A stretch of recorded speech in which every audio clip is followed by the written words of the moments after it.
नमस्ते नमस्कार प्यारे दोस्तों, सभी को राम राम, सभी को प्रणाम, सभी को जय हिंद जय भारत। कैसे हैं आप सभी? उम्मीद करती हूँ बहुत अच्छे होंगे आप लोग।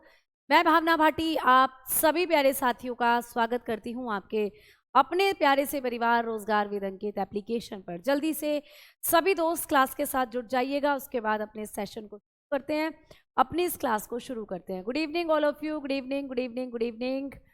नमस्कार सभी को, नमस्ते। सब लोग बढ़िया हैं, एकदम मस्त है, ज़बरदस्त है, एकदम बेहतरीन है। तो दोस्तों आइए सेशन को शुरू करते हैं। तो पिछली क्लास में फ्राइडे में हमारी जो क्लास हुई थी उसमें लास्ट में एक इशू हुआ था कि एप्लीकेशन में एक इशू हुआ और क्लास जो थी वो बफ करने लगी और कुछ भी लास्ट में फिर दिखाई नहीं दिया था। तो वहीं से कॉन्सेप्ट्स को करते हैं, वहीं से चीज़ों को करना शुरू करते हैं। हम लोग आरबीसी के बारे में पढ़ रहे थे और आरबीसी के बारे में मैंने आपको बताया था कि इन्हीं को हम लोग एरिथ्रोसाइट के नाम से जानते हैं। इनकी संख्या आपके ब्लड में सबसे ज़्यादा यानी 4.5 से 5.5 मिलियन होती है। इनके बारे में हमने बात करी थी कि इनमें केंद्रक नहीं होता, माइटोकॉन्ड्रिया नहीं होता, राइबोसोम कुछ नहीं होता। इनके अंदर अगर हम लोग देखते हैं तो कैमिल और लामा ऐसे दो स्तनधारी है जिनकी आरबीसी में केंद्रक मिलेगा आपको। फिर हमने बात करी थी कि जो हमारी आरबीसीज होती हैं इनकी जो डेथ होती है वो होती है स्प्लीन में। तो स्प्लीन से ही मैं आज की इस क्लास को शुरू करने वाली हूँ बेटा, ठीक है। तो स्प्लीन से हम आज की इस क्लास को शुरू करने वाले हैं क्योंकि पिछली क्लास में यहाँ से हमारे साथ इशू बन गया था, क्लास एप्लीकेशन की वजह से चल नहीं पा रही थी ठीक से, ठीक है। तो आज की इस क्लास को हम लोग शुरू करेंगे प्लीहा से। मैंने आपको पिछली क्लास में बताया था कि प्लीहा को हम लोग क्या कहते हैं, आरबीसी का कब्रिस्तान। इसको हम लोग आरबीसी का कब्रिस्तान कहते हैं। ये पॉइंट आप लोगों ने पढ़ा था, ठीक है। आरबीसी का कब्रिस्तान कहते हैं बेटा, क्लियर। इसको क्या कहा जाता है, नोन एज, इसको हम लोग क्या कहेंगे भाई, known as graveyard of WBC, ठीक है, ग्रेवयार्ड ऑफ आरबीसी, क्लियर। इसको हम लोग क्या कहते हैं, आरबीसी का ग्रेवयार्ड कहते हैं, कब्रिस्तान। ये पॉइंट हमने पढ़ लिया था लेकिन एक बार फिर से मैं आपको बता रही हूँ बेटा। जो स्प्लीन होता है ना, इसको हमारे शरीर का रुधिर बैंक भी कहा जाता है। तो इसको शरीर का रुधिर बैंक भी कहते हैं दोस्तों, ठीक है, शरीर का रुधिर बैंक भी कहते हैं। तो ये भी आपको याद रखना है कि जो स्प्लीन होता है इसको हम शरीर का रुधिर बैंक भी कहते हैं। ऑल्सो नोन एज, आपने कहा also known as blood bank of the body, इसको हम लोग शरीर का ब्लड बैंक भी कहते हैं क्योंकि यहीं पर जो रक्त होता है वो जमा होता है, ठीक है। जरूरत पड़ने पर हमारा शरीर इस स्प्लीन से रक्त को ले भी सकता है बेटा। आवाज सभी बच्चों तक पहुंच रही है? जल्दी बताओ।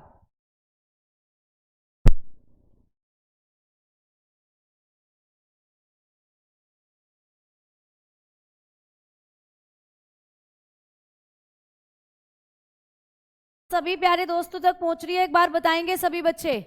हाँ जी, ब्लड बैंक इसको कहते हैं, ठीक है। चलो अब हम लोग बात कर लेते हैं कि ये जो स्प्लीन होता है ना दोस्तों, इसके बारे में आपको एक और पॉइंट लिखना है कि ये शरीर का सबसे बड़ा लसीका अंग है। ये क्वेश्चन भी पेपर में बना है। तो शरीर का सबसे बड़ा लसीका अंग कौन सा होता है, यही है, ठीक है। सबसे बड़ा लसीका अंग है प्यारे दोस्तों। तो ये शरीर का सबसे बड़ा लसीका अंग है। ये पॉइंट भी आपको याद रखना है क्योंकि ये एग्जामिनेशन में पूछा गया प्रश्न है कि हमारे शरीर का सबसे बड़ा लसीका अंग कौन सा होता है, तो स्प्लीन, ठीक है। तो आप लोग बताएंगे it is the biggest, clear. इस पॉइंट को आप लोग लिखेंगे biggest lymphatic organ of the body. तो सबसे बड़ा लिम्फेटिक ऑर्गन है ये आपके शरीर का, क्लियर। मैम लिम्फेटिक ऑर्गन क्या होता है, मतलब ऐसा ऑर्गन आपके शरीर का जहां पर लसीका गांठें पाई जाती हैं। लसीका गांठें बोले तो ऐसा सिस्टम या ऐसी गांठें जिनमें केवल डब्ल्यूबीसी होती है। तो आपके शरीर का सबसे बड़ा लसीका अंग जो होता है वो स्प्लीन है। तो ये इंपॉर्टेंट पॉइंट है, एकदम नया फैक्ट है, एग्जाम में आपको क्वेश्चन बना है कि शरीर का सबसे बड़ा लसीका अंग कौन सा है, तो आपने बताया स्प्लीन होता है। दोस्तों स्प्लीन के बारे में एक और खास बात याद रखना, जो स्प्लीन होता है ना इसमें मैक्रोफेज कोशिकाएं पाई जाती हैं। स्प्लीन के अंदर क्या होती है, इसमें मैक्रोफेज कोशिकाएं पाई जाती हैं बेटा। मैक्रोफेज कोशिकाएं आपके लीवर में भी होती हैं, तो स्प्लीन में भी होती हैं, याद रखना। इसमें मैक्रोफेज कोशिकाएं पाई जाती हैं। तो जो स्प्लीन होता है इसके अंदर कौन सी कोशिकाएं पाई जाती हैं दोस्तों? मैक्रोफेज कोशिकाएं पाई जाती हैं। यही वो मैक्रोफेज कोशिकाएं हैं जो आरबीसी को खाती हैं, जो आरबीसी को क्या करती हैं बेटा? खाने का काम करती हैं। तो तभी तो स्प्लीन के अंदर आरबीसी मरती हैं आपकी, तभी तो हम लोग स्प्लीन को आरबीसी का कब्रिस्तान कहते हैं। तो ये भी क्वेश्चन आपको पूछा जाएगा, ये भी एग्जाम में क्वेश्चन आएगा कि शरीर का कौन सा ऐसा अंग है जो मैक्रोफेज कोशिकाओं का बना है और जो आरबीसी को खाता है। तो मैक्रोफेज कोशिका तो लीवर में भी है, लेकिन जो आरबीसी को खाए, यानी जहां आरबीसी मरे जाकर, तो फिर आपने बता दिया स्प्लीन। तो स्प्लीन में मैक्रोफेज कोशिकाएं पाई जाती हैं, ये भी याद रखना। क्लियर? तो macrophage cells are found here. ठीक है, तो यहां पर आपको क्या मिलती हैं? मैक्रोफेज सेल्स भी देखने को मिलती हैं स्प्लीन के अंदर मेरे दोस्तों। तो ये भी एक अच्छा पॉइंट है जो आपको याद रखना है। ठीक है, अच्छा, ये जो स्प्लीन होता है ना, इसके अंदर एक और पॉइंट मैं आपको बताकर चलूंगी दोस्तों। ये स्प्लीन आयरन को भी संग्रहित करता है। आपके शरीर में जो लोहा होता है, आयरन, उसको भी स्टोर करने का काम करता है, और वही आयरन फिर हीमोग्लोबिन के निर्माण में यूज होता है। तो यहाँ पर आपको याद रखना है कि ये जो स्प्लीन होता है ये क्या काम करता है मेरे दोस्तों? ये स्प्लीन आप लोग बताकर चलते हो कि स्प्लीन के बारे में ही बात कर रहे हैं, ये आयरन का संग्रह करता है।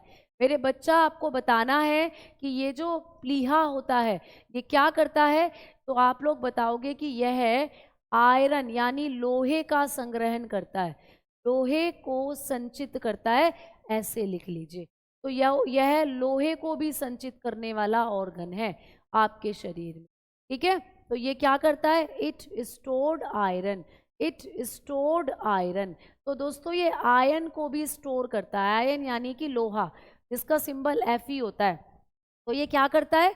ये आयरन को भी स्टोर करने का काम करता है। तो इतने मैक्सिमम पॉइंट आपको प्लीहा से याद रखने। तो प्लीहा के बारे में आपको अब कोई भी पॉइंट पूछे आप उसको जरूर बता पाओगे। अब एक पॉइंट और, ऐसी कौन सी बीमारियां हैं जिनमें हमारा प्लीहा प्रभावित होता है? ऐसी कौन सी डिजीजेज हैं जिनके अंदर हमारा जो स्प्लीन है उसमें स्वेलिंग आ जाती है? तो दोस्तों याद रखना कि मलेरिया एक ऐसी बीमारी है। मलेरिया रोग में आपका स्प्लीन पर सूजन आ जाती है। मलेरिया व कालाजार, ये दो बीमारियां होती हैं बेटा। तो मलेरिया व कालाजार रोग में स्प्लीन पर सूजन आ जाती है, यानी प्लीहा पर क्या आ जाती है बेटा? सूजन आ जाती है। तो ये भी आपको पूछा जा सकता है कि कौन सी दो ऐसी बीमारियां हैं जो हमारे प्लीहा को प्रभावित करती हैं, हमारे प्लीहा पर सूजन आ जाती है। तो आप लोग बताकर चलते हो कि स्प्लीन पर जब सूजन आती है तो ऐसी दो बीमारियां होती हैं, एक तो मलेरिया और एक कालाजार। ठीक है, तो बताओगे in malaria and kala-azar, in malaria रोग तो जानते हो, इन मलेरिया एंड कालाजार दोनों ही प्रोटोजोआ से होती हैं बीमारियां। मलेरिया भी और कालाजार भी प्रोटोजोआ करते हैं इन बीमारियों को। जैसे कि आप लोगों ने देखा होगा, प्लाज्मोडियम का नाम सुना होगा, वो मलेरिया करता है। लीशमेनिया नाम का प्रोटोजोआ कालाजार, इनको पढ़ेंगे डिटेल में आगे जब हम बीमारियां पढ़ रहे होंगे। तो आपको बताना है कि मलेरिया और कालाजार रोग में क्या होता है? स्प्लीन पर सूजन आ जाती है। In malaria and kala-azar spleen get swelled. ठीक है, तो स्प्लीन पर क्या हो जाती है बेटा? सूजन आ जाती है, स्प्लीन गेट स्वेल। तो ये भी एक अच्छा पॉइंट है जो आपको एग्जामिनेशन में आ सकता है। ठीक है ना? प्लीहा कहाँ पाया जाता है? शायद एक बच्चे का ये डाउट है बेटा। प्लीहा जो होता है ये आपको मैंने बताया आपके शरीर में लेफ्ट साइड होता है, लेफ्ट साइड में, और आपकी सबसे निचली पसलियां जो होती हैं उनके बीच में ढका हुआ होता है ये जो स्प्लीन है। तो मैंने आपको ये बात पिछली क्लास में भी बताई थी बेटा। जैसे कि देखो ये आप लोगों का स्प्लीन ही है, तो आपकी पसलियों के नीचे की तरफ ये आपको दिखाई देगा जो स्प्लीन होगा। अब आ जाओ, अब बात करते हैं हम लोग आरबीसी के कार्यों की। ठीक है, तो अब हेडिंग डालेंगे फंक्शन ऑफ आरबीसी। यहाँ से हम लोग चीजें कर रहे थे और हमारी क्लास एप्लीकेशन में दिक्कत हो गई थी, तो यहीं से अब चीज़ों को शुरू करते हैं। तो दोस्तों आरबीसी के कार्य आपको अब पूछेगा। आरबीसी के कार्य, आपके शरीर में जो आपकी आरबीसी है वो क्या करती हैं, आपको ये पूछेगा एग्जामिनेशन। तो चलिए बात करते हैं आरबीसी के कार्य की। ये कालाजार रोग क्या होता है बेटा? कालाजार रोग एक प्रोटोजोआ से होने वाली बीमारी है। इसमें क्या होता है कि पूरा शरीर काला पड़ जाता है, इसको ब्लैक फीवर भी कहते हैं। और इस बीमारी को डिटेल में हम लोग पढ़ेंगे जब मैं आपको बीमारियां पढ़ा रही होंगी। तो अभी के लिए इतना याद रखो कि कालाजार रोग में हमारा स्प्लीन सूज जाता है, जिससे हमें बुखार आता है, पूरी शरीर काला पड़ जाता है, यही होता है कालाजार। ठीक है, क्लियर? आगे बात करते हैं। मैम टेलीग्राम पर पीडीएफ नहीं मिलती? नहीं बेटा, टेलीग्राम पर पीडीएफ नहीं मिलेगी। पीडीएफ मिलेगी आपको एप्लीकेशन के अंदर, जहां पर भी क्लास ले रहे हो ना, यहीं पर चेक करना। 1 घंटे बाद पीडीएफ का एक छोटा सा फोल्डर बन रहा है, वहीं पर पीडीएफ अपलोड होती है। ठीक है, चलो अब हम आगे बात करते हैं दोस्तों कि आरबीसी के कार्य क्या होते हैं। तो सबसे पहला कार्य मैंने बताया था कि शरीर के ऊतकों में ऑक्सीजन पहुंचाना।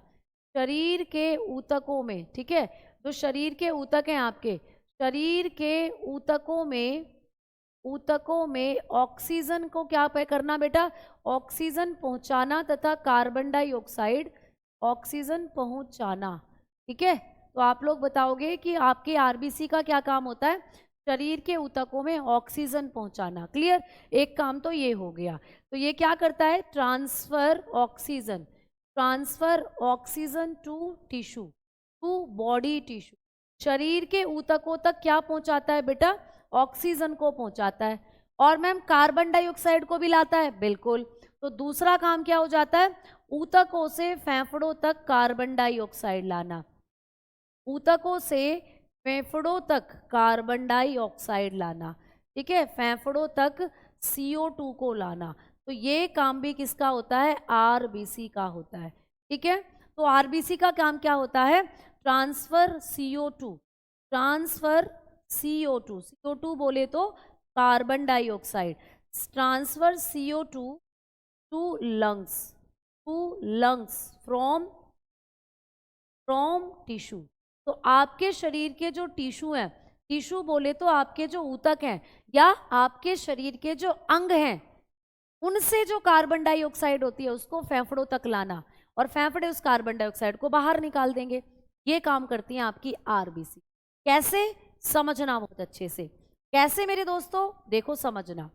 भाई ये तुम्हारी नाक है ना, ये तुम्हारा मुंह है, और अंदर जब आप लोग इस तरीके से देखेंगे तो ये आपके यहाँ पर सांस वाली नली है जो नाक से जुड़ी हुई है ऐसे, और यहाँ पर आप लोगों के लंग्स हैं, फेफड़े।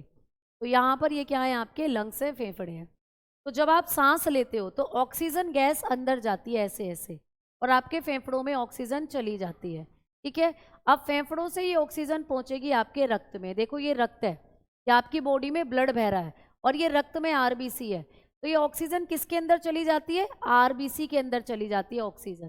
तो ऑक्सीजन आरबीसी में चली गई। अब आरबीसी इस ऑक्सीजन को आपके बॉडी के दूसरे अंगों में पहुंचा देगा, आपके ब्रेन में, आपके लीवर में, किडनी में, हार्ट में, फेफड़ों की दूसरी कोशिकाओं में, मतलब पूरे शरीर के अंगों में या ऊतकों में पहुंचा देगा ऑक्सीजन को। कौन? आपका रक्त। रक्त में कौन? आरबीसी। ठीक है, अब मैम जब आपके अंगों ने इस ऑक्सीजन को यूज कर लिया, इस ऑक्सीजन को यूज कैसे करा बेटा? जो आपकी बॉडी के अंदर ग्लूकोज रखा हुआ था, आपकी कोशिकाओं में जो ग्लूकोज रखा हुआ था, उस ग्लूकोज को जलाकर अंगों ने ऑक्सीजन को क्या कर लिया? यूटिलाइज। कैसे? यहाँ पे समझो, यहाँ पे समझो। देखो भाई, ये आपके शरीर की, ऐसे समझ के चलो, ये आपकी बॉडी की क्या है दोस्तों? ये आपकी बॉडी की कोशिका है, ये आपके शरीर की कोशिका है। और मैम किसकी कोशिका है? ऐसा समझ लो, ये तुम्हारे लीवर की कोशिका है। तुम्हारा लीवर इस कोशिका से बना है, ये तुम्हारे यकृत की कोशिका है बेटा। ठीक है, अब इस यकृत की कोशिका में रखा हुआ है ग्लूकोज। मैम ग्लूकोज कहाँ से आया? जो आपने खाना खाया था उससे ग्लूकोज आया। ठीक है, C6H12O6 क्या होता है बेटा? ग्लूकोज। तो आपके यकृत की कोशिका है ये, और इसमें रखा हुआ है ग्लूकोज। अब जब आपने सांस लिया तो सांस के साथ जो रक्त बह रहा था, वो रक्त भी जा रहा है इस कोशिका तक। ठीक है, ये रक्त भी इस कोशिका तक जा रहा है भाई, ये रक्त जो है ये भी इस कोशिका तक जा रहा है। तो रक्त में जो आरबीसी थी उसके अंदर जो ऑक्सीजन थी, वो ऑक्सीजन भी यहाँ पहुंच गई। देखो वैसे आरबीसी से होती हुई ऑक्सीजन पहुंच गई आपकी कोशिका में। मैम ये कोशिका में ऑक्सीजन अब क्या करेगी जाकर? इस ग्लूकोज को जलाएगी बेटा। क्यों? क्योंकि ग्लूकोज हमारे शरीर का ईंधन होता है। हमारी कोशिकाओं के पास जो एनर्जी होती है ना, वो एनर्जी ग्लूकोज से ही आती है। हमारी कोशिकाओं के पास जो एनर्जी होती है वो किससे आती है? ग्लूकोज से आती है। और ये ग्लूकोज जब जलता है जब इसके पास ऑक्सीजन पहुंचती है। इसीलिए हमारे लिए जरूरी है ऑक्सीजन बेटा। इसीलिए जब हम सांस लेते हैं तो अंदर ऑक्सीजन ले जाते हैं। मैम कोशिका क्या है? आपके शरीर के अंदर जितने भी ऑर्गन है वो सब कोशिका से बने हैं। तो शरीर के अंगों को बनाने वाली इकाई होती है बेटा कोशिका। आप अपनी पूरी बॉडी को देखो तो आपका पूरा शरीर कोशिका से बना है, तो वही होती है कोशिका। तो शरीर के अंगों को बनाने वाली इकाई कोशिका है। कोशिका एक अलग टॉपिक है, उसको भी हम अलग से पढ़ेंगे, ठीक है। फिलहाल आपने इतना समझा कि जब हमारे बॉडी के अंदर खून बह रहा है और खून में ये लाल रक्त कोशिकाएं हैं, ये भी तो एक तरीके की कोशिकाएं हैं, खून को बनाती हैं। तो खून में ये जो लाल रक्त कोशिकाएं हैं बेटा आरबीसी, ये क्या करती हैं? ये ऑक्सीजन को अपने साथ लेकर जाती हैं और आपकी शरीर की जो दूसरी कोशिकाएं हैं उन तक ऑक्सीजन की सप्लाई करती हैं। तो आरबीसी का काम क्या हो जाता है? ऑक्सीजन की सप्लाई करना, यानी ऊतकों तक या कोशिकाओं तक ऑक्सीजन को पहुंचाना। अब जब यहाँ तक ऑक्सीजन पहुंच गई तो ऑक्सीजन की उपस्थिति में ग्लूकोज जलेगा। अब जब भी कोई फ्यूल जलता है, जब भी कोई ईंधन जलता है, तो कौन सी गैस निकलती है? कार्बन डाइऑक्साइड निकलती है। तो वही से कार्बन डाइऑक्साइड फिर बनेगी। यानी आपकी बॉडी में जब ये ग्लूकोज जलेगा, आपकी कोशिकाओं में जब ये ग्लूकोज जलेगा, तो ये ग्लूकोज निकालेगा कार्बन डाइऑक्साइड, और ये कार्बन डाइऑक्साइड भी रक्त में मिल जाएगी। और रक्त में किसके अंदर मिलेगी? आरबीसी में। तो आपके रक्त में जो आरबीसी है यही कार्बन डाइऑक्साइड को भी आपके फेफड़ों तक ले जाएंगी, और आपके जो फेफड़े होंगे इस कार्बन डाइऑक्साइड को आपके नाक के रास्ते बाहर निकाल। आप जानते हो ना, जब आप सांस छोड़ते हो तो कार्बन डाइऑक्साइड छोड़ते हो। तो कार्बन डाइऑक्साइड कहाँ से आती है? जो आपके शरीर में कोशिकाएं हैं वो ग्लूकोज को जला रही हैं, और जब जब ग्लूकोज जलेगा, जब जब कार्बन डाइऑक्साइड निकलेगी, वो ब्लड में मिलेगी, ब्लड की आरबीसी में मिलेगी, आरबीसी उसको लाएंगे आपके फेफड़ों तक, और फेफड़े उसको निकाल देंगे फिर बाहर। तो ऐसे आरबीसी का काम क्या होता है प्यारे दोस्तों? लाल रक्त कोशिकाओं का काम क्या होता है कि शरीर के ऊतकों में ऑक्सीजन पहुंचाना और ऊतकों से फेफड़ों तक कार्बन डाइऑक्साइड लाना। ये काम हो जाते हैं किसके? आरबीसी के। अब आरबीसी का एक और काम है, आरबीसी में हेमोग्लोबिन पाया जाता है। तो बताओगे कि आरबीसी हेमोग्लोबिन का वहन करती हैं। हेमोग्लोबिन कहाँ पाया जाता है? हमारे रक्त में हेमोग्लोबिन कहाँ पाया जाता है? ये बहुत बार क्वेश्चन बना है। तो आरबीसी हेमोग्लोबिन का वहन करती हैं। वहन का मतलब कि आरबीसी में हेमोग्लोबिन पाया जाता है। सिंपल भाषा में बताऊं तो आरबीसी में क्या होता है? हेमोग्लोबिन। ये क्वेश्चन आता है कि हेमोग्लोबिन कहाँ होता है? आप कहोगे हमारे ब्लड में होता है। भैया ब्लड में तो बहुत सारी चीजें हैं, ब्लड में तो प्लाज्मा भी है, ब्लड में तो आरबीसी है, डब्ल्यूबीसी है, प्लेटलेट है। हेमोग्लोबिन कहाँ मिलेगा? जैसे कोई आपसे पूछे कि आप कहाँ रहते हो, तो आप कहोगे हम तो भारत में रहते हैं। भैया भारत तो बहुत बड़ा है, भारत में कहाँ रहते हो? तुम कहोगे हम तो ग्रेटर नोएडा में रहते हैं। भैया ग्रेटर नोएडा भी बहुत बड़ा है, ग्रेटर नोएडा में कहाँ रहते हो? तो तुम कहोगे हम तो परी चौक पे रहते हैं ग्रेटर नोएडा में। तो वैसे ही जो ब्लड है वो आपके रक्त, जो हेमोग्लोबिन है वो आपके ब्लड में रहता है। ब्लड में तो बहुत सारी चीजें हैं, हेमोग्लोबिन का पता बताओ, हेमोग्लोबिन कहाँ मिलेगा? अगर हमें हेमोग्लोबिन से मिलना है तो कहाँ जाना पड़ेगा? तो कहोगे मैम आरबीसी में जाना पड़ेगा। तो ये क्वेश्चन बना है कि हमारे रक्त में हेमोग्लोबिन कहाँ होता है? आरबीसी में।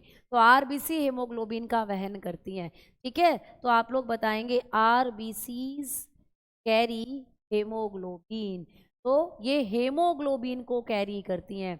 अब आता है मुद्दा हेमोग्लोबिन का कि मैम ये हेमोग्लोबिन क्या होवत है? हेमोग्लोबिन, एक बच्चा कह रहा है आरबीसी का आकार कितना होता है?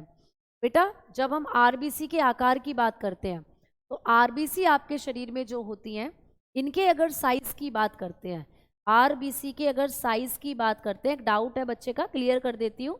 आरबीसी का जो आकार होता है वो 7.5 माइक्रोन के आसपास होता है, ठीक है। तो आरबीसी का जो साइज होता है वो 7.5 माइक्रोमीटर होता है, ये भी आप याद रखो। ठीक है, ये भी आप याद रखोगे। मैम लीवर कहाँ पाया जाता है? बेटा समझना, देखो मेरी ये बॉडी है, मैं अभी खड़ी हूँ, ये मेरा राइट साइड है, ये मेरा लेफ्ट साइड है। तो बेटा लेफ्ट साइड में तो स्प्लीन है, प्लीहा है, और मैम राइट, ये लेफ्ट साइड में तो क्या है? स्प्लीन यानी प्लीहा, और मैम राइट साइड में है लीवर। तो आपकी पसलियों के ठीक नीचे होता है लीवर, ठीक है। तो लीवर आपके शरीर में दाईं ओर होता है, राइट साइड होता है, ठीक है। अब आ जाओ हेमोग्लोबिन की बात करते हैं। एक बच्चा कह रहा है हेमोग्लोबिन कहाँ बनता है? बेटा आरबीसी में बनता है हेमोग्लोबिन। तो आओ हेडिंग डालते हैं अब हम लोग हेमोग्लोबिन, ठीक है। अब हेडिंग डालते हैं हेमोग्लोबिन। तो चलिए बात करते हैं हेमोग्लोबिन। सबसे पहले हेमोग्लोबिन होता क्या है मैडम? हेमोग्लोबिन होता क्या है? क्या कोई बच्चा क्लास में बताएगा व्हाट इज हेमोग्लोबिन? बेटा आपने नाम जरूर सुना है, बट मैम ये क्या होता है हेमोग्लोबिन? तो हेमोग्लोबिन एक पिगमेंट है प्यारे बच्चा, है ना। हाँ अभी सारे काम पढ़ेंगे हेमोग्लोबिन के बारे में। मैम घोड़े में खून से एंटीवेनम बन सकता है, क्या है सच है? हाँ बेटा, बहुत सारे ऐसे हमारे बॉडी के अंदर ब्लड में एलिमेंट होते हैं जिनसे एंटीवेनम बन सकता है। एंटीवेनम होता है जहर को खत्म करने वाला एलिमेंट, ठीक है। चलो आओ आगे बात करते हैं हम लोग कि यहाँ से हेमोग्लोबिन की जब हम लोग बात करेंगे तो यह एक पिगमेंट है, याद रखना, यह एक वर्णक है, ठीक है। हेमोग्लोबिन क्या है? वर्णक है। तो बेटा रक्त काफी बड़ा चैप्टर है और इसको डिटेल में पढ़ोगे तो टाइम लगेगा ही लगेगा, ठीक है। यह एक वर्णक है, इट इज अ पिगमेंट। कई बार आपको क्वेश्चन आता है कि जो हमारे रक्त में कौन सा वर्णक पाया जाता है, तो हेमोग्लोबिन, ये एक पिगमेंट है। मैम पिगमेंट क्या होते हैं? पिगमेंट वो हैं जो किसी चीज को रंग देते हैं, कलर देते हैं। अब आपको पता है आपके खून का रंग लाल होता है, लाल क्यों होता है? आरबीसी के कारण। आरबीसी में क्या है? हेमोग्लोबिन। तो हेमोग्लोबिन आरबीसी में है और आरबीसी लाल है और सबसे ज्यादा है, इसीलिए पूरा का पूरा ब्लड आपको रेड दिखाई देता है।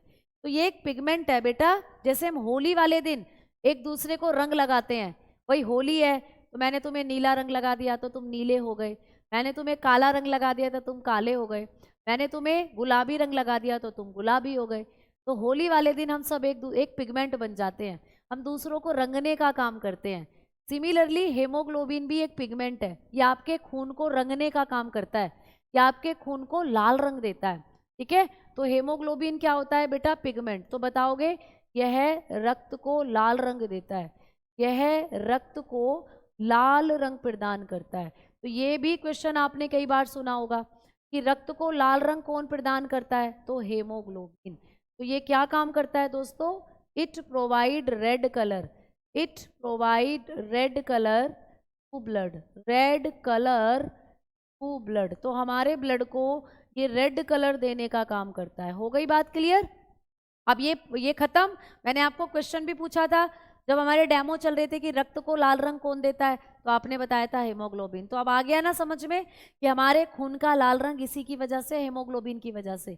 ये हेमोग्लोबिन कहाँ होता है? आपकी आरबीसी में होता है, ठीक है। तीसरा पॉइंट कि ये जो हेमोग्लोबिन है यह दो पदार्थों से मिलकर बना है। बेटा हेमोग्लोबिन दो पदार्थों से मिलकर बना है। ये भी क्वेश्चन पूछा जाता है कि हेमोग्लोबिन कितने पदार्थों से मिलकर बना होता है, तो यह दो पदार्थों से मिलकर बना होता है, ठीक है। It is made up of to substances, it is made up of to substances, made up of to substances, यानी कि ये दो सब्सटेंसेस से मिलकर बना है, दो पदार्थों से मिलकर बना है बेटा हेमोग्लोबिन। अब आपको पेपर में यही क्वेश्चन आता है कि कौन कौन से दो पदार्थ मिलकर हेमोग्लोबिन का निर्माण करते हैं। तो दोस्तों हेमोग्लोबिन दो पदार्थों से मिलकर बना है, ठीक है। क्लियर? हाँ, इस हीमोग्लोबिन इज अ विटामिन? नहीं बेटा, हेमोग्लोबिन कोई विटामिन नहीं है, ये एक पिगमेंट होता है, यानी कि एक वर्णक है। वर्णक बोले तो कलर देने का काम करता है हेमोग्लोबिन, ठीक है। हड्डियां किस प्रकार की कोशिकाओं से बनी है? ओस्टियोसाइट सेल, ओस्टियोसाइट सेल बनाती है हड्डियों को।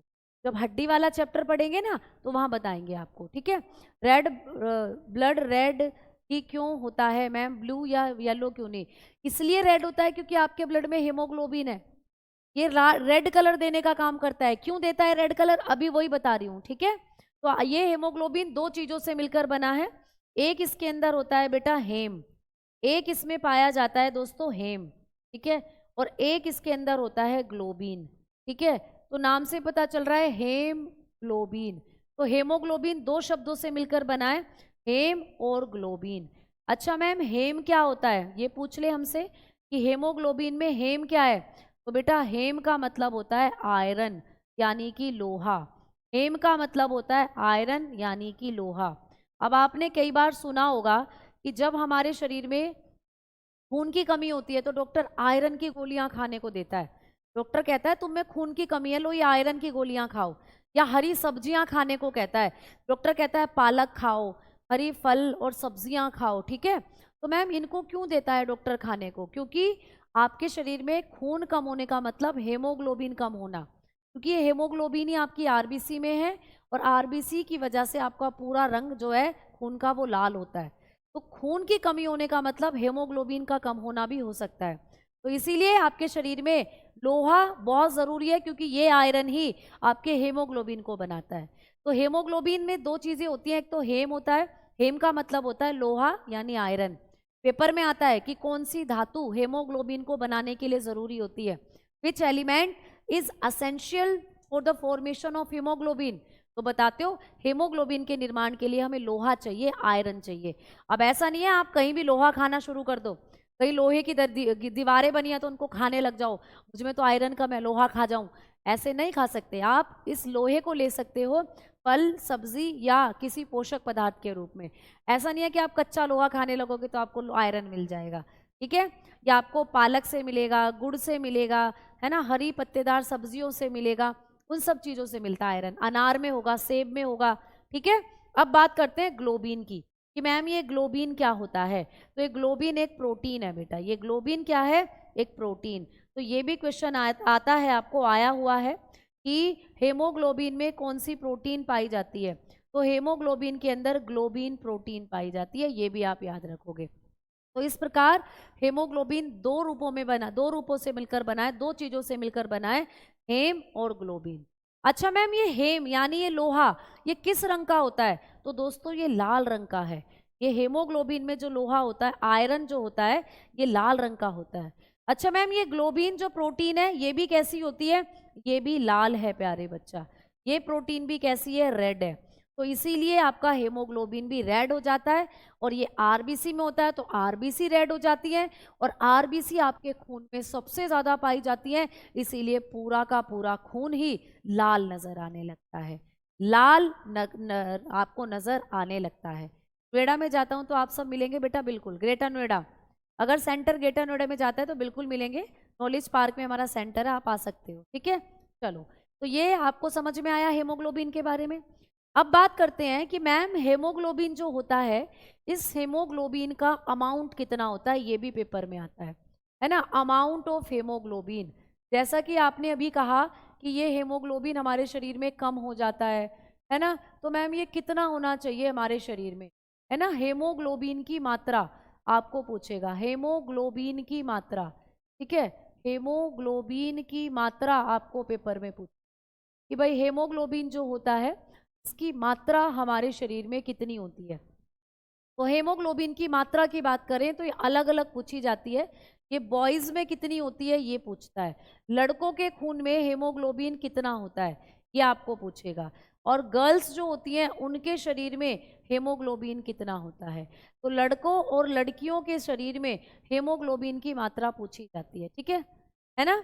तो जब हम लोग बात करते हैं बॉयज़ के शरीर में हेमोग्लोबिन कितना होता है, तो आप बताते हो कि 14 से 17 ग्राम प्रति डेसीलीटर होता है लड़कों के खून में।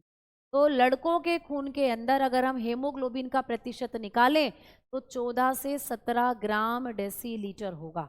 समझ में आ गई, ये वैल्यू आती है पेपर में। और अगर लड़कियों की बात करें तो भाई इनके शरीर में हेमोग्लोबिन थोड़ा कम होता है। क्यों, क्योंकि मैंने कहा था लड़कियों में खून भी कम होता है, लड़कों की तुलना में लड़कियों के शरीर में खून भी कम होता है भाई। तो कितना होता है लड़कियों में, 12 से 14 ग्राम प्रति डेसीलीटर। अगर आप अपना ब्लड टेस्ट करा रहे हो, अगर आप अपने रुधिर की जांच करा रहे हो और आपने अपना हेमोग्लोबिन टेस्ट कराया है, तो लड़कों में अगर इतनी वैल्यू आ रही है तो घबराने की बात नहीं है, नॉर्मल है, बढ़िया है, बढ़िया चल रहा है। इससे ज़्यादा है तो खतरा है, ज़्यादा भी नहीं होना चाहिए हेमोग्लोबिन, और इससे बहुत ज्यादा कम है तो तब भी खतरा है। वहीं लड़कियों के अंदर अगर देखें तो इतनी वैल्यू आ रही है तो सही है, इससे कम है तो चिंता की बात है, और इससे बहुत ज्यादा हो रहा है तब भी दिक्कत है। ठीक है, क्लियर? तो ये कितना होता है, तो लड़कों में इतना और लड़कियों में इतना होता है हेमोग्लोबिन। ठीक है, अब मैडम हेमोग्लोबिन की अब हम अलग से एक पॉइंट आपको बताऊंगी कि हेमोग्लोबिन के बारे में भी आपको एग्जामिनेशन में क्वेश्चन आता है कि ये हेमोग्लोबिन आरबीसी में क्या करता है। यानी अब हम लोग बात करते हैं फंक्शन ऑफ हेमोग्लोबिन। वैसे तो मैं एक काम इसका आपको पहले ही बता चुकी हूँ कि ये रक्त को लाल रंग प्रदान करता है, आपके ब्लड को रेड करता है, लेकिन वास्तव में लाल रंग देने के साथ साथ ये और क्या करता है आपके ब्लड के अंदर, आइए अब इनको जानते हैं। तो दोस्तों अब हम बात करते हैं हेमोग्लोबिन के फंक्शन। तो अब हेडिंग डालेंगे फंक्शंस ऑफ हेमोग्लोबिन। अब हम हेडिंग डालेंगे फंक्शंस ऑफ हेमोग्लोबिन। दोस्तों जो हेमोग्लोबिन होता है इसके फंक्शंस क्या क्या होते हैं, हेमोग्लोबिन के कार्य। तो हमारे बॉडी के अंदर जो हेमोग्लोबिन होता है इसके काम क्या क्या होते हैं, अब ये पढ़ते हैं दोस्त। हेमोग्लोबिन के कार्य क्या क्या होते हैं अब हम ये पढ़ते हैं। तो जब हम लोग बात करते हैं हेमोग्लोबिन के फंक्शंस की तो बेटा याद रखना सबसे पहला यह है आरबीसी में, यह आरबीसी में ऑक्सीजन तथा कार्बन डाइऑक्साइड को जोड़ने का काम करता है। तो आपको ये क्वेश्चन आता है पेपर में कि हमारे रक्त में कौन है जो आरबीसी में हेमोग्लोबिन मतलब जो आरबीसी में ऑक्सीजन और कार्बन डाइऑक्साइड को जोड़ने का कार्य करता है, तो वो यही है बेटा हेमोग्लोबिन। अब ये भी मैंने आपको क्या बताया था, अभी अभी मैंने आपको कहा था कि हमारी जो आरबीसी होती हैं इनका क्या काम है कि ऑक्सीजन को पहुंचाती है और कार्बन डाइऑक्साइड को आपके फेफड़ों तक लाती है और कार्बन डाइऑक्साइड बाहर। तो ऐसा आरबीसी में क्या है तो आरबीसी ही ऑक्सीजन को और कार्बन डाइऑक्साइड को वहन कर रही है, इनका ट्रांसपोर्टेशन कर रही है। डब्ल्यूबीसी क्यों नहीं करती ये काम, प्लेटलेट क्यों नहीं करती ये काम, हमारी जो प्लाज्मा है रक्त में वो क्यों नहीं करता ये काम, डब्ल्यूबीसी ने ही ठेका, आरबीसी ने ही क्यों ठेका ले रखा है ऑक्सीजन और कार्बन डाइऑक्साइड को ट्रांसपोर्ट करने का। तो आप कहोगे इसका कारण ये है क्योंकि आरबीसी के अंदर मिलता है हेमोग्लोबिन। तो आरबीसी में क्या पाया जाता है दोस्तों, हेमोग्लोबिन पाया जाता है। ठीक है, जब ज्यादा और कम से क्या होता है बेटा, ज्यादा से ब्लड गाढ़ा हो जाता है। किसी के ब्लड में अगर ज्यादा हेमोग्लोबिन आ रहा है तो उसका ब्लड गाढ़ा हो जाएगा और आपकी धमनियों में शिराओं में बढ़ेगा नहीं, गाढ़ा हो जाएगा, जिससे हार्ट डिजीज हो सकती हैं, दिल के रोग हो सकते हैं बेटा। और कम होने से एनीमिया हो जाएगा, कम होने से खून की कमी हो जाएगी, कमजोर हो जाओगे, बीमार पड़ोगे जल्दी जल्दी, ये हो सकता है। ठीक है, क्लियर? चलो तो अब हम लोग बात करते हैं कि हेमोग्लोबिन क्या करता है, ये आरबीसी में ऑक्सीजन तथा कार्बन डाइऑक्साइड को जोड़ने का काम करता है। अब देखो यहाँ दो गैसेस आपको दिखाई दे रही है, एक तो ऑक्सीजन और एक कार्बन डाइऑक्साइड। क्या हेमोग्लोबिन इन दोनों गैसों को ही जोड़ता है अपने साथ, तो हम कहेंगे नहीं। और फिर मैम और कौन कौन सी गैस हैं जो हेमोग्लोबिन के साथ जुड़ सकती हैं, ये क्वेश्चन आता है। 3 गैसें अभी बताऊंगी, पहले इसको लिख लीजिए। तो आप लोग बताओगे it joint oxygen and carbon dioxide RBC. तो आरबीसी से क्या करता है, ऑक्सीजन और कार्बन डाइऑक्साइड को जोड़ने का काम करता है हेमोग्लोबिन। ठीक है, अब मैम हेमोग्लोबिन कौन कौन सी गैसों के साथ जुड़ सकता है, तो अब हम बात करेंगे हेमोग्लोबिन की बंधुता। ये पेपर में पूछा जाता है, हेमोग्लोबिन की बंधुता बेटा, ये पेपर में आता है आपको। बंधुता मतलब बाइंडिंग, है ना। हेमोग्लोबिन किस किस के साथ बॉन्डिंग करता है, तो बॉन्डिंग ऑफ हेमोग्लोबिन। बेटा ये जो हेमोग्लोबिन है इसको शॉर्ट में हम HB भी लिखते हैं, हेमोग्लोबिन को हम शॉर्ट में HB लिखते हैं। तो हेमोग्लोबिन की दोस्ती किस किस के साथ है बताओ, सब अपने अपने दोस्तों के नाम बताओ भाई, नाम मत बताओ, ये बताओ तुम्हारे जीवन में कितने बेस्ट दोस्त हैं, आपके लाइफ में कितनी बेस्ट फ्रेंड है। जैसे मैं बताऊं मेरी 2 बेस्ट फ्रेंड है भाई, मेरी 2 बेस्ट फ्रेंड है, एक का नाम है रितु और एक का नाम है गुड्डी। तो मेरे लाइफ में मेरी 2 बेस्ट फ्रेंड बनी है, एक गुड्डी है और एक रितु है। ठीक है, सबसे ज्यादा जो मैं क्लोज हूँ उनके साथ हूँ। बाकी आप भी देखते हो कि आपके भी लाइफ में बहुत सारे दोस्त होंगे, किसी के 2 दोस्त होंगे क्लोज, किसी के 3 होंगे, किसी के 4 होंगे, किसी का पूरा सर्कल होगा, किसी के 0 भी है, कोई नहीं है। दोस्त होने चाहिए बेटा, जिंदगी में दोस्त होने चाहिए, ठीक है, क्योंकि एक टाइम ऐसा आता है कि हमें दोस्तों की ज़रूरत पड़ती है और अपने मन के विचार, हंसी खुशी, गम, ये सारी कंडीशंस हम उनके साथ शेयर कर सकते हैं, ठीक है। तो वास्तव में दोस्त होने चाहिए, चाहे 1 हो या 2 हो, ठीक है। अब हम आगे बढ़े तो हेमोग्लोबिन के कितने दोस्त हैं ये बताओ। हेमोग्लोबिन की बॉन्डिंग किस किस के साथ बढ़िया है? तो हेमोग्लोबिन की बॉन्डिंग 3 गैसों के साथ होती है बेटा, यानी इस हेमोग्लोबिन की दोस्त हैं 3 गैसेस। मैम कौन सी सबसे बढ़िया है, कौन सी कम दोस्त है इसकी, ये भी पूछा जाता है। यानी नंबर 1 पर अगर हम लोग बात करें, हेमोग्लोबिन की जो सबसे बढ़िया दोस्त है ये है कार्बन मोनोऑक्साइड। पेपर में क्वेश्चन बनता है कि हेमोग्लोबिन किस गैस के साथ सबसे ज्यादा बॉन्डिंग दिखाता है, सबसे ज्यादा बंधुता, तो बताओगे कार्बन मोनोऑक्साइड। तो ये जो कार्बन मोनोऑक्साइड होती है ना, ये हेमोग्लोबिन के साथ सबसे ज्यादा बॉन्डिंग दिखाती है, ठीक है। कार्बन मोनोऑक्साइड, कौन भाई? कार्बन मोनोऑक्साइड, इसको हम लोग क्या कहते हैं?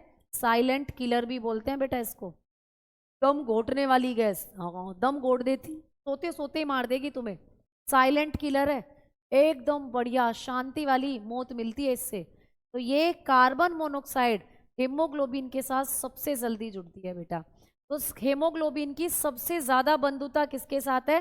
कार्बन मोनोऑक्साइड के साथ। तो आपको ये क्वेश्चन पेपर में बना है कि सबसे अधिक बंधुता किसके साथ होती है, तो सबसे अधिक बंधुता इसकी कार्बन मोनोऑक्साइड के साथ है, ठीक है।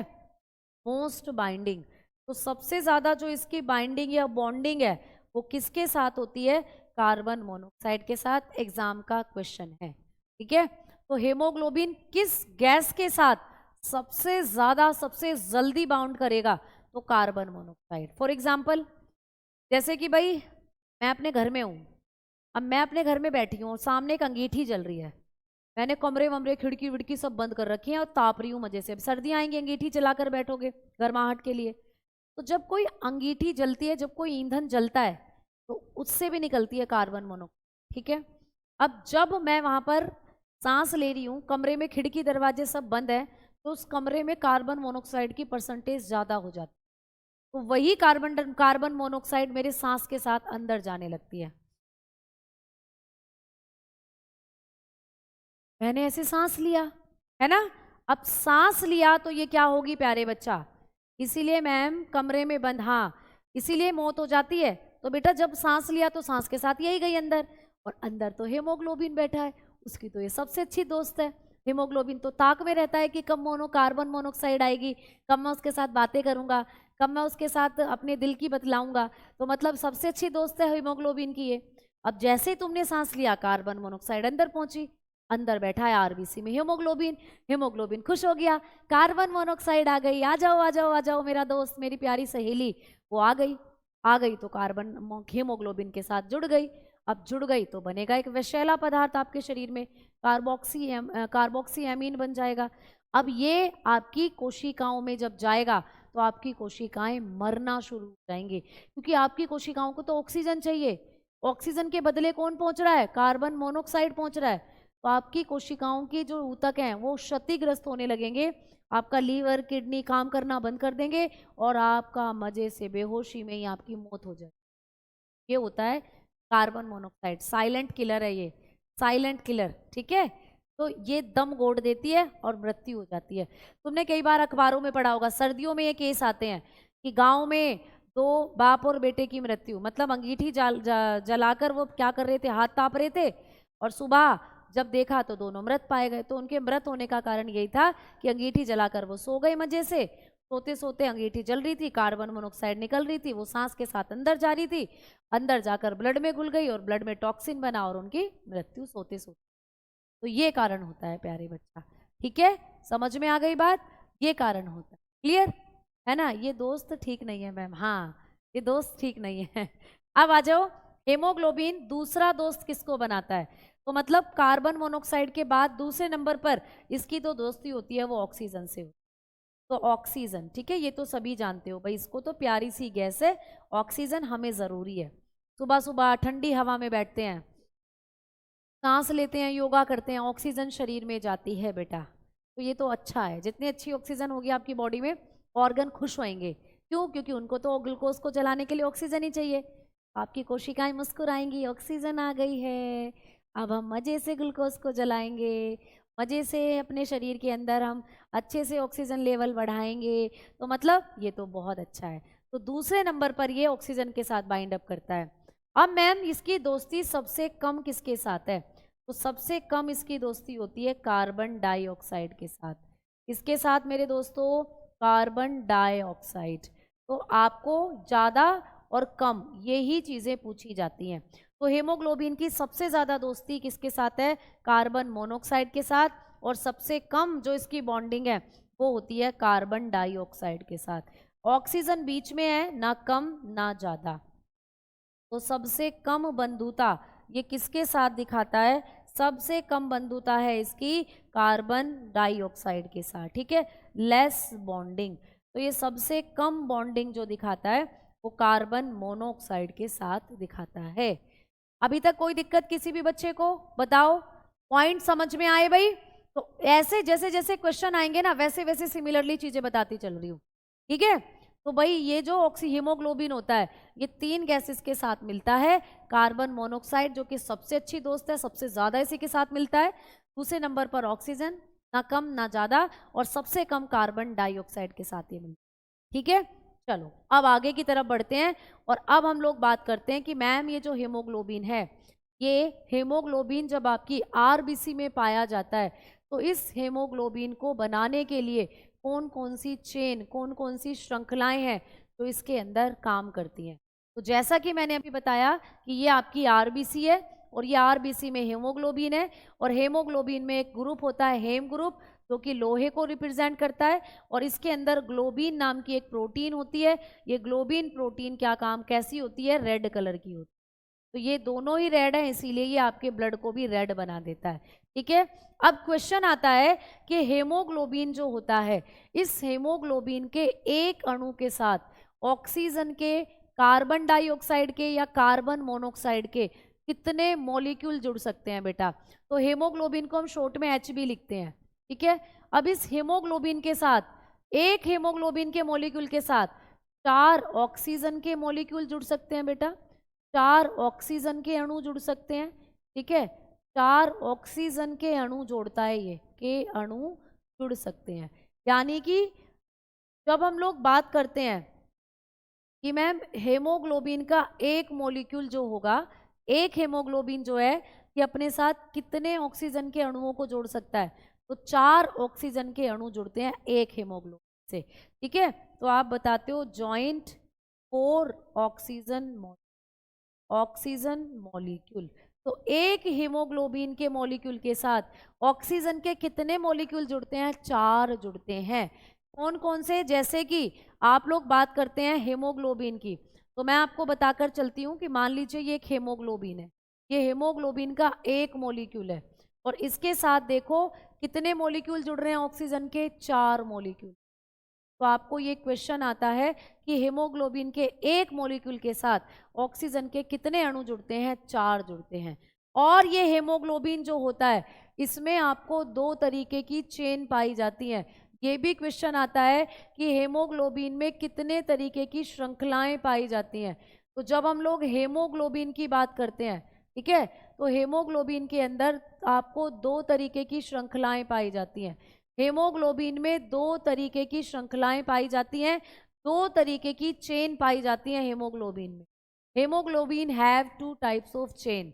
अच्छा मैम ये चेन कैसी होती है? तो एक होती है बीटा चेन और एक होती है अल्फा चेन। तो हेमोग्लोबिन के अंदर जब आप देखोगे तो यहाँ पर 2 तरीके की चेन आपको मिलती हैं। अल्फा श्रृंखला पाई जाती है हेमोग्लोबिन में, और मैम बीटा श्रृंखला पाई जाती है। ठीक है, तो हेमोग्लोबिन के अंदर अल्फा चेन और बीटा चेन पाई जाती हैं। तो ये भी पेपर में क्वेश्चन बना है कि हेमोग्लोबिन में पाई जाने वाली श्रृंखलाएं कौन सी? तो हेमोग्लोबिन के अंदर 2 श्रृंखला पाई जाती हैं, एक होती है अल्फा श्रृंखला और एक बीटा। अच्छा, अल्फा श्रृंखलाएं कितनी होती हैं ये पूछ लेगा, बीटा श्रृंखलाएं कितनी होती हैं ये पूछ लेगा। तो 2 अल्फा चेन होती है और मैडम 2 ही बीटा चेन होती है। तो एक हीमोग्लोबिन के मॉलिक्यूल को बनाने के लिए हमें 4 ऑक्सीजन के मॉलिक्यूल भी चाहिए, साथ में 2 तरीके की चेन, अल्फा और बीटा चेन। तो एक हेमोग्लोबिन के मॉलिक्यूल में कितनी अल्फा चेन होती है, कितनी बीटा चेन होती हैं, ये क्वेश्चन बना है पेपर में, बहुत इंपॉर्टेंट है। तो आप बताते हो कि एक हेमोग्लोबिन के मॉलिक्यूल को बनाने के लिए 2 बीटा अल्फा चेन चाहिए, 2 बीटा चेन चाहिए। कैसे? देखो यहाँ पर ये आरबीसी है और ये आरबीसी में हेमोग्लोबिन है। अब इसी हेमोग्लोबिन में देखो 2 आपको दिख रही है यहाँ पर बीटा चेन, देखो ये रही बीटा चेन, एक बीटा चेन ये रही, एक बीटा चेन ये रही। तो 2 तो बीटा चेन है और मैम 2 ही अल्फा चेन है, एक अल्फा चेन ये रही, एक अल्फा चेन ये रही। तो इन बीटा चेन और अल्फा चेन को जोड़ने का काम करता है आयरन। देखो ये रहा बीच बीच में आयरन। तो आयरन का क्या काम होता है? ये अल्फा चेन और बीटा चेन को जोड़ने का काम करता है। ठीक है, समझ में आ गई बात? तो एक हेमोग्लोबिन के मॉलिक्यूल को 2 चेन जोड़ती हैं, 2 alpha chain, 2 beta chain. Clear? बात समझ में आई आप सभी बच्चों को? फटाफट से बताओ, क्लियर है ना? हाँ जी, KM मीना आपका कमेंट आ रहा है मेरे पास। रंग अलग अलग क्यों है? बस इनको अलग अलग दर्शाया गया है, बाकी रंगों से कोई दिक्कत नहीं है। तो 2 अल्फा चेन होती हैं और 2 बीटा चेन होती हैं, ये आपको याद रखना है हेमोग्लोबिन। ठीक है, क्लियर है ना? आ गई बात समझ में? जी मैम, जी मैम, वॉइस तो आनी चाहिए, सब कुछ चीजें सही चल रही हैं। ठीक है, चलो आओ आगे बात करते हैं हम लोग। अब आगे की तरफ बढ़ेंगे और इतनी चीजें आपको यहाँ से आरबीसी से और आपके हेमोग्लोबिन से याद रखनी। अब हम मूव ऑन कर रहे हैं किसकी तरफ? WBC की। ठीक है दोस्तों, अब हम लोग पढ़ेंगे WBC को। WBC जिनको हम लोग कहते हैं वाइट ब्लड सेल, जिनको हम लोग क्या कहेंगे भाई? White blood cell. तो आइए इनके बारे में बात करते हैं, सफेद रक्त कोशिकाओं के बारे में बात करते हैं। सफेद रक्त कोशिका, तो जब हम लोग बात करते हैं हमारी सफेद रक्त कोशिका की, तो ये जो हमारी ब्लड सेल्स होती हैं WBC, RBC, तो इसमें हमने RBC को कंप्लीट कर लिया। अब बात कर रहे हैं WBC की। ठीक है, साउंड नहीं आ रही है? ऐसा तो नहीं हो सकता है साउंड नहीं आ रही है, साउंड तो आ रही है प्यारे बच्चा, साउंड तो आ रही है। ठीक है, चलो आओ आगे बात करते हैं। तो भाई इनका भी सबसे पहला पॉइंट आपको वैज्ञानिक नाम पूछा जाएगा, इनका भी आपको वैज्ञानिक नाम आएगा एग्जामिनेशन, साइंटिफिक नेम। ठीक है, इनका भी साइंटिफिक नेम आपको एग्जामिनेशन में आएगा। तो आप बताते हो ल्यूकोसाइट, भाई इनका नाम क्या होता है? ल्यूकोसाइट। WBC को हम लोग क्या कहते हैं दोस्तों? ल्यूकोसाइट कहते हैं, ल्यूकोसाइट। तो कौन सी रक्त कोशिकाएं ल्यूकोसाइट के नाम से जानी जाती हैं? तो ल्यूकोसाइट हम कहते हैं WBC। समझ में आ गई बात? ठीक है, देखो ल्यूको का मतलब होता है सफेद, ल्यूको का मतलब क्या होता है दोस्तों? सफेद। जैसे एरिथ्रो का मतलब लाल होता था और साइट का मतलब होता है कोशिका, तो इसीलिए इनका वैज्ञानिक नाम पड़ जाता है वाइट सेल, यानी कि इसीलिए इनको कहते हैं हम लोग वाइट सेल, यानी ये रक्त में पाई जाती है, तो वाइट ब्लड सेल इनको कह दिया जाता है। वॉइस में क्या दिक्कत हो रही है भाई? बताओ जल्दी बताओ। इलेक्ट्रिक हीटर से, आजकल हीटर भी ऐसे आ रहे हैं जिनसे कार्बन मोनोक्साइड निकलती है, इसीलिए हीटर को जब भी जलाएं खिड़की दरवाजों को खोलकर जलाएं। ऐसा नहीं है कि खिड़की दरवाजे बंद कर लिए जाएं। जब भी आप कभी भी हीटर वगैरह का इस्तेमाल करते हो ठंडों में, तो बेटा खिड़की दरवाजों को खोला जाए, वेंटिलेशन दिया जाए, वेंटिलेशन दिया जाए बेटा।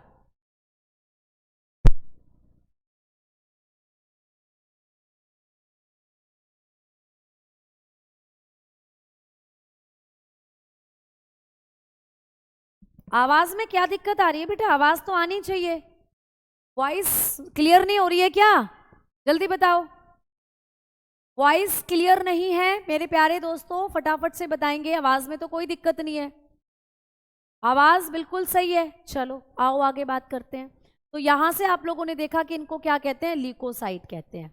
अब इनके बारे में हम लोग नेक्स्ट पॉइंट की बात करेंगे कि मैम इनका अमाउंट कितना होता है। दूसरा पॉइंट मैं यहाँ बता रही हूँ, इनका अमाउंट, क्योंकि इनकी जो संख्या है आपके शरीर में सबसे कम होती है। तो जब हम लोग इनके अमाउंट की बात करते हैं तो वो भी आपको एग्जामिनेशन में पूछा जाएगा। तो भाई दूसरा पॉइंट इनके बारे में कि इनकी मात्रा कितनी होती है, WBC की मात्रा। तो WBC आपके शरीर में सबसे कम होती है। WBC की मात्रा की बात करते हैं तो ये 8 से 10,000 ही होती हैं आपके शरीर में। तो इनकी संख्या कितनी होती है, 8 to 10,000 होती है ये ओनली। 8 to 10,000 मतलब इनकी संख्या 8 से 10,000 होती है केवल। ठीक है, क्लियर। अब आगे बात करते हैं कि मैम ये जो WBC होती है ये अगर हम इनकी बात करें शेप की तो ये कैसी दिखती हैं बेटा। इनकी आकृति की जब हम लोग बात करते हैं तो इनकी आकृति कैसी होती है, इनकी शेप कैसी होती है। तो ये बेटा आप बताओगे कि इनकी कोई आकृति नहीं होती। मतलब जैसे हमने बात करी थी RBC की, RBC बाय कॉनकेव थी, उभय उत्तल थी, लेकिन ये कोई शेप इनकी नहीं होती। तो ये होती है अनिश्चिताकार, इनको हम लोग अनिश्चित आकार की कहते हैं। तो ये अनिश्चिताकार होती हैं प्यारे दोस्तों, इनकी कोई शेप नहीं होती, इर्रेगुलर होती हैं ये, इर्रेगुलर। ये पेपर में क्वेश्चन आता है, ठीक है। तो दीज आर इर्रेगुलर, अनिश्चिताकार हैं, कोई शेप नहीं है। या इनकी तुलना हम लोग अमीबा से करते हैं, तो या आप लोग बताते हो अमीबा लाइक, या ये कैसी होती हैं दोस्तों, अमीबा के समान होती हैं, अमीबा लाइक। ये भी क्वेश्चन आता है कि हमारे शरीर में कौन सी रक्त कोशिका अमीबा के समान होती हैं, तो आप कहते हो WBC। ये अमीबा के समान होती हैं बेटा। अमीबा जानते हो, अमीबा एक परजीव, एक प्रोटोजोआ है। अमीबा एक प्रोटोजोआ होता है प्यारे दोस्ता, ठीक है। अमीबा कैसा होता है, एक प्रोटोजोआ है, लाइक दिस। ये अमीबा ना अपनी शेप को चेंज करता रहता है, देखो ये है अमीबा। इस अमीबा की कोई शेप नहीं होती बेटा। ये अभी आपको ऐसा दिख रहा है, अभी इसको थोड़ी देर बाद देखोगे ना तो इसकी शेप बदल जाएगी। तो मतलब ये अमीबा अपनी शेप को चेंज करता रहता है। सिमिलरली आपकी जो WBC है वो भी अपनी शेप को चेंज करती रहती हैं। WBC की जो शेप होती है वो भी प्यारे दोस्तों चेंज होती रहती है, देखो अलग अलग, कभी ऐसी कभी ऐसी कभी ऐसी कभी ऐसी। तो मतलब इनकी भी शेप चेंज होती रहती है, ठीक है। तो टेलीग्राम ग्रुप पर बेटा जो आपका डाउट सेक्शन, जो आपका डाउट ग्रुप ओपन होता है वो रात 8 बजे से 10 के बीच में ओपन होता है बेटा। और 1 घंटे में आप एक ही मैसेज कर सकते हो, 1 घंटे में आप एक ही मैसेज कर सकते हो बेटा, ठीक है। समझ में आई बात। तो यहाँ पर 1 घंटे में एक ही मैसेज आप कर सकते हो। चलो, तो WBCs ऐसी होती हैं बेटा, इनकी कोई शेप नहीं होती, इर्रेगुलर होती हैं साइज के अंदर, क्लियर। अब हम आगे बात करें कि मैम ये जो WBCs होती हैं इनके बारे में आप हमें बताएं कि इनका निर्माण कहाँ पर होता है, WBC का निर्माण कहाँ पर होता है, WBC का फॉर्मेशन। तो जब हम लोग बात करते हैं फॉर्मेशन ऑफ WBC की, WBC जो होते हैं इनका निर्माण कहाँ होता है, तो आप बताते हो इनका निर्माण होता है येलो बोन मैरो में। कहाँ, येलो बोन मैरो के अंदर, ठीक है। येलो बोन मैरो में इनका निर्माण होता है, यानी पीला अस्थि मज्जा। तो पीला अस्थि मज्जा जो होता है उनमें इनका निर्माण होता है। अच्छा मैम, लाल अस्थि मज्जा में तो लाल रक्त कोशिकाएं बनती हैं, और पीला अस्थि मज्जा जो होता है इसमें पीली कोशिकाएं यानी कि या वाइट ब्लड सेल बनती हैं आप लोगों को। तो जब आप अपनी हड्डियों को देखते हो तो आपकी हड्डियां आपको कुछ इस तरीके से नजर आती हैं। तो जब आप देखोगे यहाँ पर ये वाला एरिया, ये होता है लाल अस्थि मज्जा। यहाँ पर आपका रेड बोन मैरो बनता है, यहाँ है रेड बोन मैरो, ठीक है। तो यहाँ पर आप लोगों की RBC बनती है बेटा, यहाँ तो RBC बनेगी रेड बोन मैरो में, ठीक है। लेकिन जब हम लोग यहाँ पर बीच वाले एरिया को देखते हैं, यहाँ पर ये होता है बेटा येलो बोन मैरो, ये होता है आपका येलो बोन मैरो, पीला अस्थि मज्जा। तो यहाँ पर क्या होती हैं बेटा, यहाँ पर आपकी बन रही होती हैं W, इसी को कहते हैं पीला अस्थि मज्जा। तो पीले अस्थि मज्जा में क्या होता है, यहाँ पर हमारी WBC बनती है। तो यही वो जगह है जहाँ WBC का फॉर्मेशन होता है। समझ में आ गई बात, ठीक है ना। हाँ, तो ये पीले अस्थि मज्जा में बनती है WBC, यानी यहाँ बीच में, क्लियर। अब बात करते हैं कि मैम ये जो हमारी WBCs होती हैं इनसे अगला पॉइंट पूछा जाएगा कि इनकी मृत्यु कहाँ होती है, WBC की डेथ कहाँ पर होती है, WBC डेथ, यानी कि ये कहाँ पर मरती हैं बेटा?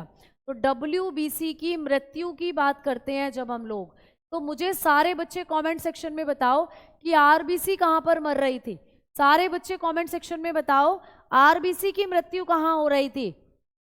तो आप कहोगे कि RBC की जो मृत्यु हो रही थी वो हो रही थी आपके स्प्लीन में, यानी कि प्लीहा में, जबकि WBC की मृत्यु रक्त में ही हो जाती है बेटा। कहाँ हो जाती है? रक्त में, यानी कि इन ब्लड, ये रक्त में ही मरती रहती हैं। इनको मरने के लिए कहीं और जाने की जरूरत नहीं है, ये रक्त में ही मरती रहती हैं WBCs। ठीक है, तो WBC जो होती हैं दोस्तों, इनके बारे में आपको याद रखना है कि इनकी जो मृत्यु है वो रक्त में ही होती है। अब अगला पॉइंट WBC के बारे में फिर हम क्लास को ऑफ करेंगे बेटा, उसके बाद क्लास को ऑफ करेंगे और कल की क्लास में प्लेटलेट के साथ या टाइप्स ऑफ WBC के साथ चीज़ों को शुरू करेंगे। ये जो WBC होती हैं, इनके बारे में अगर हम लोग बात करते हैं तो ये कहाँ मरती हैं? रक्त में मरती हैं। और मैम इनके कार्य की बात करें या इनके बारे में एक पॉइंट कि क्या इनमें केंद्रक होता है, तो बिल्कुल बेटा इनमें केंद्रक पाया जाता है। तो आप लोग बताओगे ये ऐसी रक्त कोशिकाएं हैं जिनमें केंद्रक पाया जाता है। मैम RBC में तो नहीं था केंद्रक, नहीं है। प्लेटलेट पढ़ोगे उनमें भी नहीं है, केवल WBC ऐसी हैं जिनमें केंद्रक होता है। तो ये इनमें केंद्रक पाया जाता है, हैव न्यूक्लियस। तो जब आप RBC को देखोगे तो इनके अंदर आपको न्यूक्लियस नजर आएगा। और मैम ये WBC काम क्या करती हैं, इनका फंक्शन क्या होता है? तो बेटा इनका एक ही फंक्शन है, आपको रोगों से बचाती हैं। क्या काम करती हैं ये? आपको बीमारियों से बचाती हैं। तो ये प्रोवाइड करती हैं आपको इम्यूनिटी। इनका काम होता है प्रोवाइड इम्यूनिटी, यानी रोगों से बचाती हैं या रोग प्रतिरोधक शक्ति प्रदान करती हैं। रोगों से लड़ने की शक्ति देती हैं आप लोगों, रोगों से लड़ने की शक्ति प्रदान करती हैं, जिसको हम कहते हैं इम्यूनिटी। तो ये आपको रोगों से लड़ने की शक्ति प्रदान करती हैं। जिसकी WBC जितनी स्ट्रोंग होगी ना, वो बंदा उतना ही कम बीमार पड़ता है। जैसे कोरोना में जिसकी रोगों से लड़ने की शक्ति कमजोर थी उसको कोरोना हो गया बेटा, जिसकी रोगों से लड़ने की शक्ति कमजोर थी उसको कोरोना हो गया। लेकिन जिसकी इम्यूनिटी ताकतवर थी उसको कोरोना हुआ तो उसका कुछ बिगाड़ भी नहीं पाया, है ना। तो मतलब आपको रोगों से लड़ने की शक्ति देती हैं जो आपकी WBC होती है। और लास्ट पॉइंट कि मैम इनका जीवन काल कितना होता है, ये WBC का लाइफ स्पैन, जीवन काल। RBC का जीवन काल कितना था? RBC का जीवन काल कितना था? 120 डेज। RBC 120 दिन तक जिंदा रहती थी, लेकिन WBC का जीवन काल होता है 2 से 5 दिन। और बेटा कई बुक्स में जब आप पढ़ते हो या इंटरनेट पर जब आप देखते हो तो ये जीवन काल 11 से 20 दिन, 13 से 20 दिन ऐसे दिया होता है, जो कि बिल्कुल गलत है। तो आपको बताना है कि इनका जीवन काल 2 से 5 दिन होता है बेटा, क्योंकि अगर आपके शरीर में RBC 13-13 दिन में जाकर बनेगी तो आपका एक एक जुकाम या आपके शरीर में जो घाव है वो 13-13 दिन में ठीक होगा। 13 दिन में कौन सा घाव ठीक होता है भाई? जैसे आज आपको एक नॉर्मल सी चोट लगी है, अगले दिन उस पर खुरंड जम जाता है, तीसरे दिन उस पर और खुरंड जमेगा, चौथे दिन उस पर और, तो मतलब 5-6 दिन बाद वो घाव आपका पूरी तरीके से नॉर्मल जो घाव होता है ठीक हो जाता है। तो उसको भी ठीक करने का काम आपकी WBC कर रही है। अगर किसी को जुकाम हुआ है 1-2 दिन में नॉर्मल सा जुकाम जो है वो ठीक हो जाता है। ऐसा नहीं है 15-15 दिन तक आप बुखार में बीमार पड़े, वहां पर और कोई कारण हो सकता है फिर। लेकिन नॉर्मली जब WBC की सामान्यतः जब बात करें तो इतने दिनों में आपकी WBC नई बन जाती है, पुरानी मर जाती है। ठीक है, तो 2 से 5 दिन आप बताकर चल सकते हैं। ठीक है, समझ में आ गई बात? क्लियर? तो आज के लिए इतना ही मेरे दोस्तों, मिलते हैं आप कल की क्लास में आगे के पॉइंट के साथ। कल हम लोग बात करेंगे, हाँ मैम इनकी संख्या ज़्यादा हुई, तो इनकी संख्या कैसे ज़्यादा हुई बताओ? संख्या तो इनकी 8 से 10 हज़ार होती है और RBC आपके बॉडी के अंदर मिलियन में होती है, उनकी संख्या ज़्यादा है और उनका लाइफ स्पैन भी इसीलिए ज़्यादा है क्योंकि वो ज़्यादा टाइम तक जिंदा रहती हैं। इनकी संख्या कम है, ये मरती रहती हैं और फिर बनती रहती हैं, तो जितनी बनी उतनी फिर बनती रहती हैं, इनकी संख्या कम होती है। ठीक है, अब कल की क्लास में हम लोग क्या करेंगे, हम लोग यहाँ से टाइप्स पढ़ेंगे, है ना। WBC के टाइप्स हम लोग पढ़ रहे होंगे, तो इनके टाइप से भी क्वेश्चन आता है, तो कल की क्लास में हम इनके प्रकार पढ़ रहे होंगे, WBC के प्रकार। और कल की क्लास में हम लोग WBC को भी कंप्लीट कर लेंगे, प्लेटलेट्स को कंप्लीट कर लेंगे और ब्लड ग्रुप पर हम लोग पहुंच चुके हैं। ठीक है, तो कल की क्लास में हम ब्लड ग्रुप पर पहुंच चुके होंगे और मेरे ख्याल से परसों हम इस टॉपिक को कंप्लीट कर लेंगे। फिर मैं सैटरडे में आपको इस चैप्टर की क्विज भी कराऊंगी यूट्यूब पर। सैटरडे में इस चैप्टर की क्विज भी करेंगे हम लोग। ठीक है, तो हद से हद 2 दिन और हमारा ये टॉपिक चलेगा, लेकिन टॉपिक ऐसा हो जाएगा कि सारे फैक्ट आपके क्लियर हो जाएंगे। ठीक है, तो कल हम लोग WBC के टाइप पढ़ेंगे और WBC की संख्या आपके शरीर में अगर अधिक हो गई तो क्या दिक्कत होगी, WBC की संख्या आपके शरीर में कम हो गई तो क्या दिक्कत होगी, इन सारी चीज़ों को हम लोग पढ़ेंगे। ठीक है, तो आज के लिए इतना ही दोस्तों, धन्यवाद, नमस्कार, मिलते हैं कल, ta-ta bye bye, take care.